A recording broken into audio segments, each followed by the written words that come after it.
Olá, maquinzistas!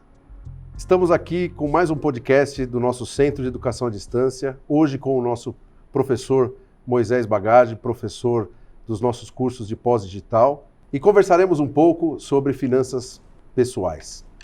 Não deixe de seguir nossas redes sociais, nosso canal do YouTube e nosso Instagram e nosso TikTok. Lá vocês terão muito conteúdo que será relevante para a sua carreira e para a sua vida.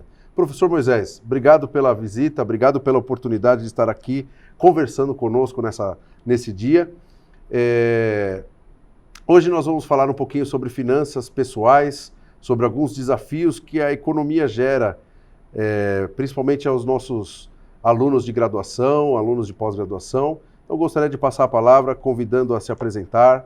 Agradeço mais uma vez e que tenhamos uma boa conversa. Obrigado, professor.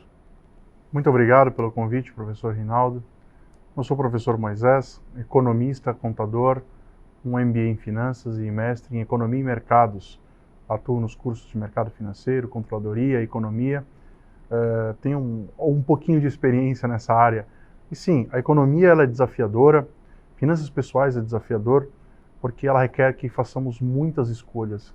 E muitas vezes nós não temos tanta ciência, tanto conhecimento de como fazer essas escolhas. Então é importante que nós tenhamos mentorias, caminhos, mecanismos, ferramentas, processos para que essas escolhas sejam muito bem feitas e aplicadas para que possamos ter uma vida com mais qualidade. Professor, nós sabemos que o processo de uma disciplina financeira é algo que precisa ser principalmente trabalhado na nossa cultura, na nossa sociedade. A gente percebe que hoje, quando a gente fala de finanças pessoais, ainda trata-se de assunto muito distante da realidade dos alunos, das famílias. A gente percebe um alto índice de endividamento, né? Isso é propagado pelas mídias, a gente tem acompanhado. Então, eu queria ouvir do senhor e que o senhor possa compartilhar esse conhecimento com os nossos alunos. Quais são os pontos chaves para criar essa rotina financeira? Quais são os indicadores que eles devem acompanhar? Então, queria que o senhor esboçasse um pouquinho essa realidade de como criarmos essa cultura das nossas finanças pessoais. A minha crença sobre finanças pessoais, e ela é pessoal minha, mas existem diversos estudos e pesquisas que mostram que esse é o caminho ideal. Começa pela educação. A cultura de um país, ela é muito importante, ela está incrustada nos seres, nos habitantes daquele país. Acontece que a educação é algo muito importante, ela é relevante, ela é o primeiro passo para tudo. Então, buscar o conhecimento, antes de tudo, é muito relevante. Então, veja, como o senhor mesmo colocou, de uma maneira muito sucinta e precisa, nós não temos a cultura de falar sobre dinheiro, nós não temos a cultura de falar sobre riqueza, nós não temos a cultura de lidar com a questão patrimonial. Os nossos alunos não aprendem na escola a respeito de como lidar com o imposto de renda, os alunos não aprendem a precificar a sua mão de obra, não aprendem a precificar o seu tempo, não aprendem a lidar com as suas carreiras. Isso tudo é complexo porque quando chega a vida adulta, quando chega com 17, 18, 19 anos, que ingressam ao mercado de trabalho, sejam como um seletista, aquele que tem carteira assinada, ou como um empreendedor, ele tem dificuldades enormes de lidar com a questão dinheiro. Então nós temos uma cultura de que dinheiro é algo muito complexo. Na verdade, tudo isso é uma questão de escolha. Então nós temos que aprender a escolher. Veja, sobre a questão do endividamento. O endividamento mostra muito claro que nós não fomos educados a aprender um conceito tão básico que é sobre dívida e inadimplência. Existem vários conceitos, mas o principal da dívida é que existem dívidas boas e dívidas ruins. E a dívida ela pode gerar ou não a inadimplência. Veja você, se eu faço uma dívida comprando, adquirindo um bem, um imóvel próprio, por exemplo, e essa dívida costuma ser uma dívida de longo prazo, e eu venho de uma família que não tem nenhum patrimônio, eu sou uma família de baixíssima renda, que a minha família juntando 3 ou 4 ou 5 membros, né? Hoje a média brasileira é de 4 membros na família, que tem uma renda média, somando todos os membros, na região metropolitana de São Paulo, na casa de 3 mil, 4 mil reais, 3, 4 mil reais mensais, somando todos os membros, o endividamento da casa própria por 30 anos é uma dívida considerada a maior dívida que talvez esse indivíduo, nessa condição social, irá fazer ao longo da vida. Agora, nós estamos numa condição de que se ele busca conhecimento, se ele se aplica a esse conhecimento, se ele cria mecanismos de melhorar a sua renda, esse endividamento passa a ser uma parcela pequena e ele não incorre em inadimplência. Então, é uma questão dele escolher. Perfeito. Hoje ele tem uma questão de aluguel. O aluguel eu vou pagar para o resto da vida? Pode ser que a família, uma família de baixíssima renda, tenha inserido em aluguéis ao longo de 2, 3, 4, 5 gerações. E que talvez ali a liberdade dele ter uma casa própria, por aquela escolha, tenha sido uma boa opção para ele naquele momento. Existem muitos economistas, muitos influenciadores do mercado financeiro que te apresentam uma série de planilhas, uma série de contas, se é viável ou não comprar a casa própria, por exemplo. Isso já parte para a educação financeira. A questão é como que você sabe, como que você adquire a ciência para calcular se aquilo é viável, se é conveniente para você ou não. Então entra a segunda parte, que é a questão da inadimplência. Qual é o risco de você incorrer em inadimplência? Então tudo isso se dá através de uma cultura. Essa cultura vem através da educação. Então quanto mais você, que está do outro lado da tela, que nos assiste, que ouve esse podcast, que entende que a educação fortalece a sua vida, investir em educação, melhor para você, melhores escolhas você vai fazer. Professor, e aí o senhor traz muitos pontos de reflexão que eu acredito que vai agregar muito no conhecimento daqueles que estão nos assistindo ou ouvindo, que é a questão de nós criarmos prioridades dentro da nossa rotina financeira, né? Então, a gente sabe que hoje nós vivemos em um mundo onde ocorrem alguns imprevistos, né? E às vezes nos imprevistos acabamos nos sufocando financeiramente. Com esse cenário, quais são as nossas prioridades? Ou quais prioridades nós devemos elencar na nossa tomada de decisão referente a esse processo de finanças? Excelente pergunta, professor. Priorizar é um tema muito importante em educação financeira. Existem diversos elementos do nosso dia a dia que vão nos surpreender. Eu costumo dizer que finanças e planejamento financeiro não é um trilho de trem, do qual você coloca ali a locomotiva e você anda a uma determinada velocidade ao bel prazer, ao controle total do maquinista. Você sabe exatamente do ponto A ao ponto B qual a distância e a velocidade que você vai andar e quais estações você vai parar. Na verdade, é uma trilha. Então, o que é uma trilha? Imagine você uma praia paradisíaca que você quer acessar e que você tem mais ou menos uma ideia e tem um trilheiro, alguém experiente que vai te levar até lá. E ele te diz assim, olha, você vai levar um kit de primeiros socorros, um squeeze de água, um pacote de barra de cereal e vai levar um facão. Mas por que eu vou levar um facão? Porque nós passamos por essa trilha uma semana e pode ter crescido mato e pode aparecer um animal peçonhento. Então é uma trilha. Você tem ideia de onde você vai chegar, você tem uma ideia do caminho que você vai trilhar, mas imprevistos irão acontecer. E como que você lida com isso? Algumas coisas têm que estar priorizadas. Então nessa sua mochila, você tem que ter um pouco de reserva para eventual desemprego, para eventuais enfermidades, para eventuais desastres naturais, para algumas coisas que não é possível. Variáveis incontroláveis. Variáveis incontroláveis. Coisas que não estão sob o seu controle. Perfeito. Que o papel aceita tudo. Mas a partir do momento que você começa a colocar tudo isso num planejamento muito quadradinho, muito perfeitinho, você precisa ter algumas reservas. Então, por exemplo, você ingressou no mercado de trabalho com 19, 20 anos de idade. E você ingressou como estagiário ou como trainee de uma empresa.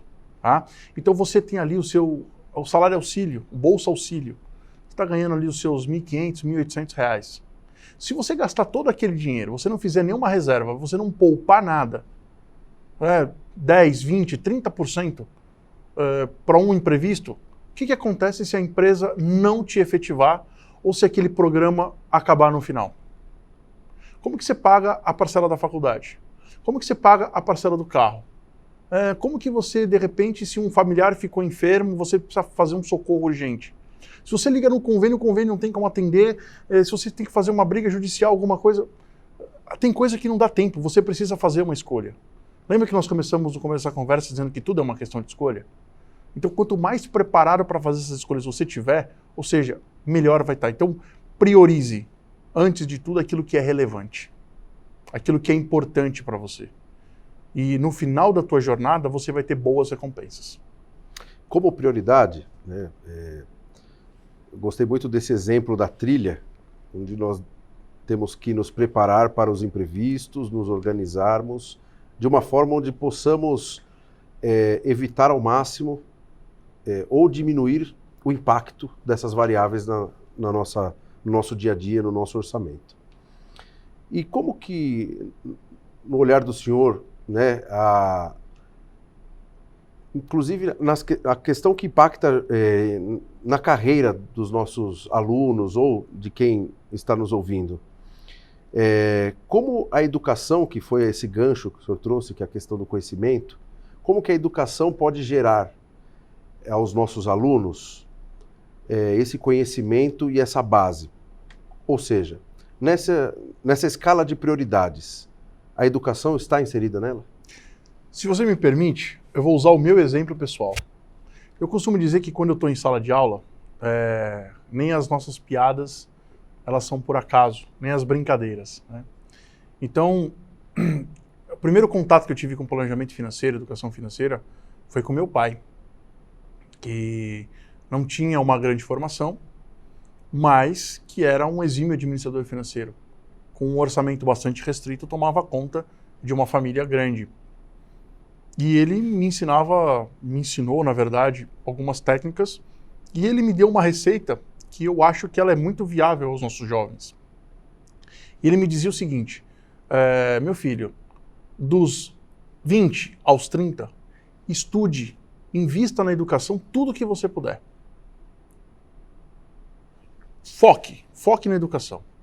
Essa é a sua prioridade de investimento. Construção de um patrimônio. Construção de um patrimônio e patrimônio intelectual. Perfeito. Então, assim, a maior parte do meu investimento foi para isso. Aí ele falou assim, dos 30 aos 40, invista em tudo aquilo que vai alavancar a tua carreira. Então, já não era só a educação por si só. Dos 40 aos 50, invista na sua família. Porque muitos dos seus colegas, entre os 40 e os 50, vão ter um estalo, vão acordar. E aí eles vão começar a correr atrás das coisas. E nessa hora você já vai estar navegando num mar mais calmo. Então, quando você pergunta quais são as prioridades, por que dos 20 aos 30 investir na educação é tão importante? E não é porque nós estamos falando de uma universidade, não. Porque a educação, de uma forma geral, ela te abre muitas possibilidades. Então, eu estudei economia, estudei contabilidade, estudei finanças, mas eu também estudei marketing, eu também estudei gestão de pessoas, eu também estudei operações, eu também estudei um pouco de engenharia, por conta própria. Isso me abriu a cabeça para entender uma série de coisas. Então, eu investi na educação. Alavanque a sua carreira, que foi a segunda parte. Eu foquei na educação daquilo que mexia na minha carreira. Então, eu fiz networking, então eu fui conhecer pessoas, fui participar de eventos, fui participar de feiras e não deixei de investir, por exemplo, na pós-graduação. Então, uma parte do meu orçamento também foi para isso. Também construí patrimônio material, fui atrás de investir no meu próprio apartamento, foi o momento de comprar carro e de dar as recompensas que eu precisava de acordo com tudo aquilo que eu tinha construído até então. E agora eu estou na fase de investir na minha família. Aí eu percebi que investir na minha família era investir na educação dos meus filhos. Então, a educação nunca vai deixar de ser uma prioridade. Então, se nós pegarmos aquela pirâmide de necessidades básicas do homem, aquilo passa a ser nossa prioridade, as nossas recompensas advindas daquilo, e hoje a educação ela é uma prioridade por quê? De novo, não porque estamos dentro de uma escola, né? Não porque estamos dentro de um conceito, porque nós temos educação em todos os lugares. Porque é importante nós nos conectarmos com o conhecimento, porque o conhecimento nos livra de muitas ciladas, de muitas armadilhas. Então, eu gosto de citar um meme da internet muito interessante, que é alguém se arrastando no deserto, correndo atrás de água. Água. A plaquinha de água está a alguns quilômetros de distância. E a plaquinha de H2O está na frente. Se você não tem conhecimento o suficiente, e o conhecimento vem através da educação, está ali a sua libertação, a sua liberdade, seja física, seja financeira, seja geográfica, seja de família. Ou seja, eu costumo dizer, finanças não é só sobre dinheiro, é sobre tudo. Dinheiro é só um ferramental. Isso é muito importante.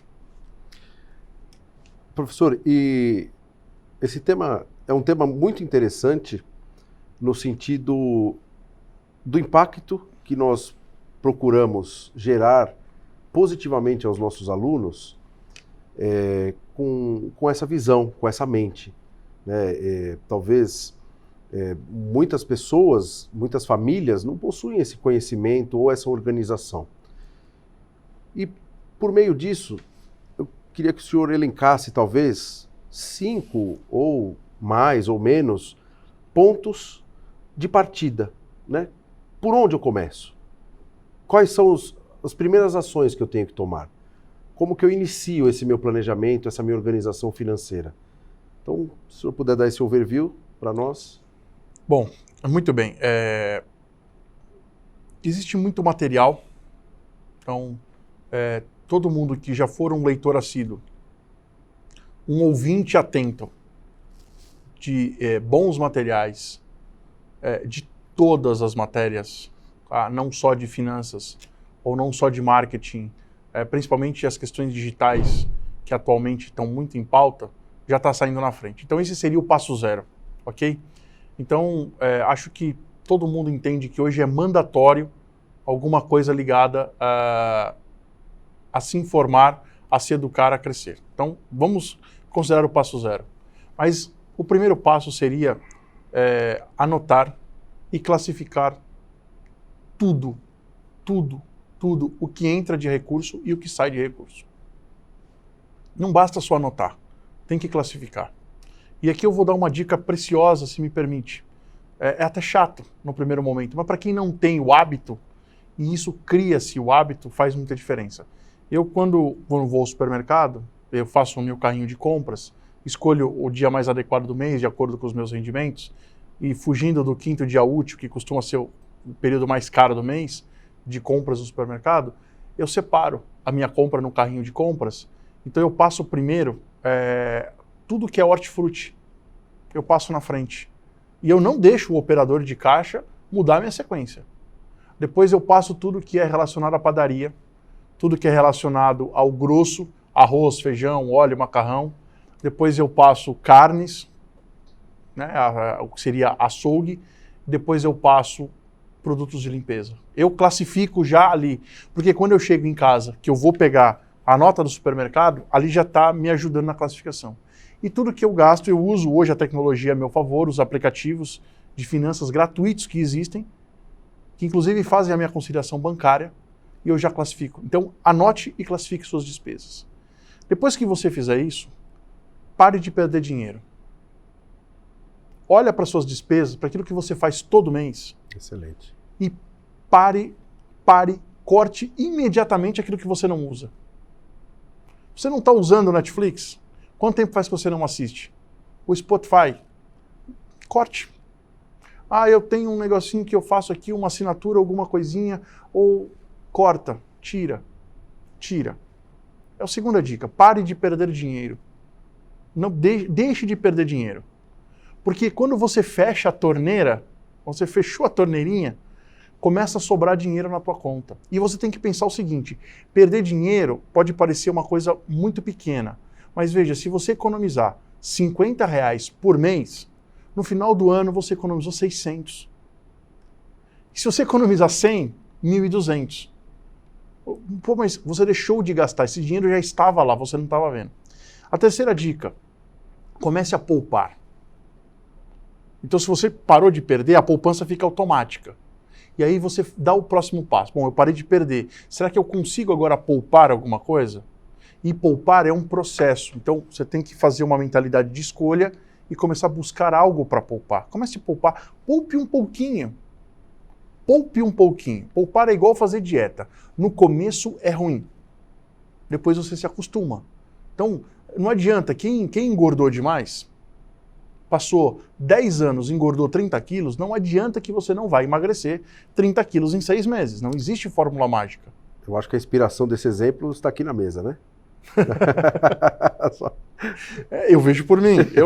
Isso aconteceu comigo. Então eu comecei devagar. Veja, não dá. Eu quero poupar, esse mês eu já vou estar poupando 50% do meu salário. Não, isso não vai acontecer. Tem muito guru na internet, no YouTube, falando que você vai... Não é assim que funciona. É um hábito. Assim como anotar e classificar é um hábito, parar de perder dinheiro é um hábito, poupar também é um hábito. Então, se você se matricular, se você descer e começar a fazer uma caminhada de 45 minutos todo dia, daqui a pouco você percebe que você está caminhando 1 hora, daqui a pouco você percebe que você está correndo, e daqui a pouco, quando você olha ao espelho, você está melhor consigo mesmo. Faça por você, não faça pelos outros. Daqui a pouco, quando você começa a poupar, você começa a sobrar dinheiro que você começa a investir. Cuidado com a poupança. Não é qualquer poupança. Não poupe algo que vai te trazer dor e sofrimento. Porque você é um ser humano. Você precisa ter recompensa. E aí você começa a investir. Mas o investimento não é qualquer investimento. Informe-se, vai procurar um curso, vai procurar um curso de investimento. Existem diversos cursos gratuitos e muito bons. Se você é graduando, comece a procurar os seus professores na universidade. Eles vão ter um prazer enorme em te atender. Professor adora falar e explicar. Professor adora indicar curso. Existem muitos cursos gratuitos. Mas eu faço moda, por exemplo. O que a minha professora de moda entende de finanças? Bom, se na tua faculdade ninguém entende de finanças, e aliás você pode se surpreender, tem professora de moda que entende muito de finanças, porque ela tem orçamento. Ela precisa administrar um orçamento. Ela vai te indicar alguma coisa. Depois que você começou a investir, você vai traçar os seus objetivos. Porque, por fim, nos seus objetivos, você vai criar, no final dos objetivos, ou seja, ao final da jornada, recompensas. A sua vida muda. Em quanto tempo? Em 1 ano, em 1 ano e meio. Isso vai te levar a querer se educar cada vez mais, a querer se informar cada vez mais, e a parte financeira vai trazer qualidade de vida. O que nós não podemos, e se o senhor me permite dar esse recado, nós não podemos romantizar não ter dinheiro. O dinheiro não compra felicidade, mas ele paga uma escola melhor para o seu filho. Ele paga uma casa melhor para você. Ele te dá mais conforto entre você escolher um carro com ar-condicionado e um ônibus lotado. Perfeito. Então, essas condições são muito importantes. Então, não é ficar rico, milionário, explorar... Não é nada disso.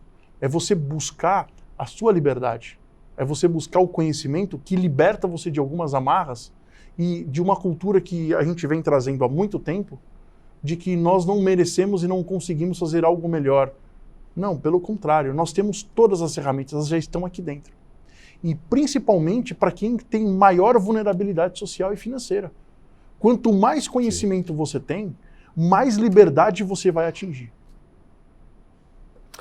Professor, dicas maravilhosas, uma ideia fantástica de preparo, de organização e principalmente, no meu ponto de vista, ferramentas que ajudarão, ou, como o senhor mencionou, essa mudança de mentalidade no atingimento do seu objetivo. Então, assim como o senhor deu o exemplo de perder peso, se você tem o objetivo de perder 30 quilos, de fazer uma pós-graduação, de viajar para o exterior, você precisa se organizar para que você tenha esse atingimento de objetivo. Só que teve uma fala, pegando um gancho dessa nossa conversa, hoje, para aquela pessoa, para aquele aluno que nos ouve, o mackenzista que está nos assistindo aqui, até para que ele compartilhe esse conhecimento com a sua família, possivelmente teremos nesse grupo de pessoas que estão aqui nos ouvindo, casos de famílias ou alunos que já estão num endividamento, né? Que já estão vivendo a questão não do bom endividamento, como o senhor mencionou, mas talvez por alguns tropeços acabaram entrando numa inadimplência, entrando, né, em algum cenário que não traz tanto prazer, tanta felicidade a eles. Como que o senhor indicaria tomadas de decisões ou também, né, pontos que essas pessoas que estão numa inadimplência, numa dívida que não é positiva ou nessa dívida mais pesada, podem seguir para mudar o seu patamar ou, aos poucos, vamos brincar aqui, sair do vermelho e voltar para o azul? A dica está nas suas palavras, na palavra das suas perguntas. Aos poucos. Então vamos retomar um pouquinho da nossa conversa. Primeiro é mentalidade. Entender aonde é que eu estava, aonde é que eu estou e para onde eu quero ir. Então veja, e por que entender isso é tão importante? O que me causou o desconforto financeiro que talvez esteja vivendo hoje é muito relevante. Tá? E entender que uma vez no desconforto, não adianta praguejar, não adianta pôr a culpa no tempo, na chuva, nas entidades, esqueça isso. Estamos nesse desconforto? Ok, o que fazemos para sair dele? A primeira coisa vamos elencar as nossas prioridades, o que é importante para nós. E vamos devagar, um passo de cada vez. Eu costumo dizer que cortar despesas numa família não é algo que se faça de hoje para amanhã. Literalmente, de hoje para amanhã. Tá? Então, por exemplo, principalmente dívida de cartão de crédito, que é a mais comum hoje. Passou no cartão de crédito, comprou em 4, 5, 6 vezes. Não tem como. Eu estou pagando o mínimo do cartão. Se você parar de pagar o cartão, você vai perder o teu crédito. E talvez o teu crédito hoje seja uma espécie de renda. Cartão de crédito não é renda. Se muito bem utilizado, é uma ferramenta fantástica que você tem na mão. Mas isso é assunto para um outro convite. Perfeito. Tá? Veja, um passo de cada vez, devagar, estabelecendo prioridades. Tem 3 prioridades básicas hoje que o aluno e sua família têm que considerar. A primeira é alimentação e segurança. Está ali. É importante que ele pense nisso. Tá? A segunda é a sua educação. Tem que pensar muito na questão educacional. Principalmente no momento de vulnerabilidade que nós vivemos no nosso país. A educação é uma questão muito importante. Então, alimentação e segurança, educação. A terceira é o que está gerando a tua renda versus a tua despesa. Mas como assim? Isso me gera despesa e custo? Sim. Porque você pode estar numa situação de endividamento porque você quer morar mais perto do seu trabalho, por exemplo. Tá? Então, aonde você compra o seu alimento, aonde você faz o seu supermercado, as coisas básicas da sua casa, a marca que você compra, essas coisas todas. Estou falando que você precisa comprar coisas de pior qualidade ou comprar em menor quantidade? Não. Mas você precisa fazer uma autoanálise para ver se você não está incorrendo em desperdício, se você não está comprando coisa supérflua, e fazer uma escolha, fazer um corte, um corte necessário nos primeiros meses. Esse é o básico. 2, olha para a educação. Veja o quanto ela é relevante na tua vida. Porque hoje ninguém consegue disputar o mercado de trabalho se não tiver uma boa educação. E um recado direto ao maquinzista. Você que entrou no Mackenzie, que passou por um processo de vestibular, que passou por um processo seletivo que não é brincadeira, valorize isso. Porque nem todo mundo passou por isso. Então, você já leva no broche da lapela, eu costumo dizer isso para muita gente, uma vantagem sobre muitas pessoas que vão disputar um emprego, você sai na frente de muitas pessoas que faz a diferença. Então isso tem que ser considerado. Tá? As universidades grandes têm essa vantagem. Isso faz uma diferença. E o Mackenzie é uma delas. E a terceira, olhe para onde você está envolvido. Os custos de transporte, os custos de moradia, dê uma revisada nesses valores. Então são os 3 principais passos. Agora, existem alguns cortes, eu acredito muito na energia que está na nossa volta. Eu sei que cada um tem a sua crença, e aqui eu peço desculpa já antecipado, e licença para dizer o que eu vou dizer agora. Eu tenho fé nas energias que nos cercam, em tudo que nós temos aqui do lado. Eu sei que cada um acredita numa coisa, mas eu acredito que quando nós buscamos inspiração, e no meu caso, inspiração divina, de tudo aquilo que é bom, coisas boas atraímos. Agora, se nós compactuamos com miséria, com coisas ruins, e nós cortamos, eu uso uma expressão, brincando com um amigo, a gente disputa a casca de banana na xepa da feira. Ou seja, a gente vai brigar pela miséria, a gente vai atrair a miséria. Então, se você tem que fazer um corte necessário nesse momento de desconforto para melhorar a sua condição e sair da inadimplência, faça. E aí, uma vez feito isso, vá negociar com seus credores. Cuidado com a questão de que a dívida vai caducar. O teu nome vai para uma lista que depois você não consegue crédito de novo. Eu não faço parte do grupo dos bilionários. Tá? Ainda. Daqui 3 anos, provavelmente. Mas, veja, crédito, o nome para crédito é muito importante. Tem muita gente que fala assim, deixa a dívida caducar. Não.